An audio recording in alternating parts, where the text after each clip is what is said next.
joining us, Casey. Just about the start of this season, it's been quite eventful already. I think that's an understatement to say the least. But has making that announcement, a big announcement that everyone's talked about, has that been a weight off your shoulders? Is it, I don't know, taking things off your mind a bit? I think day-to-day life, yeah, it has taken a weight off my shoulders. When I got to the track, I was still the same person, and still will be till the end of the season. It's my competitiveness that keeps me going and keeps me wanting to win every week, and hasn't been going to plan the last two races. But yeah, no, it's just sort of made life away from the track a little bit easier, a little bit sweeter, and being able to enjoy it more. You were just talking before about, I remember here in Britain as well, you made your debut. It wasn't here at Donington Park as well, but I remember you on a little mountain bike, popping wheelies through the paddock. Still get up to that kind of stuff these days?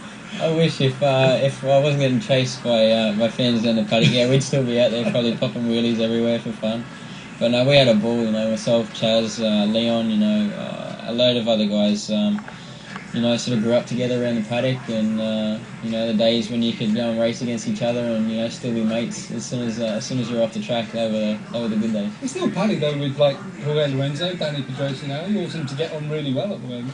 I think us three have we've realised a while ago now that it's hard to get to where we are, and it demands respect, and I think mainly respect between each other.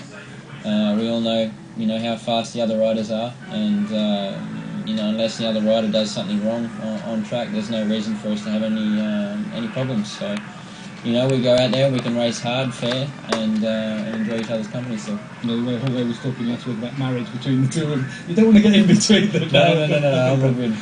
But obviously, you're good mates with Chaz Davies, as you said, there, World Supersport champion from last year. I remember actually the Rabbit Hutch, the place where you two used to sleep. Remember that trailer that you used to have there? What was that like, sharing in that one when you were kids? Well, it was alright until it ended up, 40, 45 degree heat, and there's no windows. The only air we got was from a little hatch door at the front. We used to go in and out, and if it was raining, we couldn't have that open because you'd get soaked inside, so we'd have a fan blowing around more of our stench. It was horrible. And you sort of got to the door and got held back by this film wall. Yeah, it was pretty rank. No, everyone thinks you sort of grow up in the glam here, and it wasn't the case. Every meeting we'd have to get there, unload the little car that we used to use getting around, little Cinquecento, and then me and Chaz would make our little freaking wooden bunk beds there, and that was it. That's where we stayed for years. But we made it work, and that's what helped us get to where we are. What's it been like growing up in the paddock? Because obviously you've been around a lot of riders like Danny, like Jorge, who've been around a long time. What's it like being a 15-year-old and spending those teen years growing up in amongst all this chaos? In the beginning it was sort of a bit surreal, and it was quite hard. Coming from a more slow-paced sort of industry into here in Europe, everything's a lot faster, it's a lot more chaotic, and it was quite hard to get your head around in the beginning. It took a little bit of time. But yeah, once you did, a lot of people became, like family to a certain degree, and you made your friends in the paddock, and people you saw, were a travelling circus basically.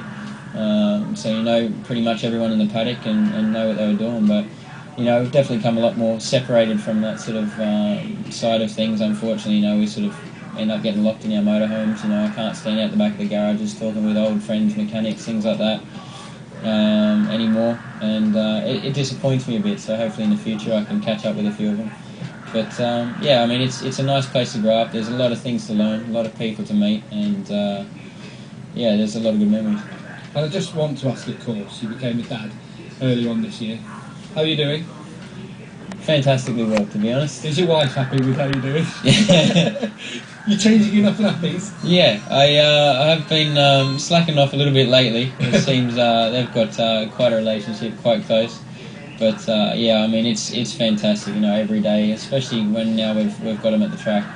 I come back in off the bike, and no matter how the session is, she doesn't really care, and is always the same. So it gives me a nice smile and a nice feeling inside, and makes you realise that nothing really matters.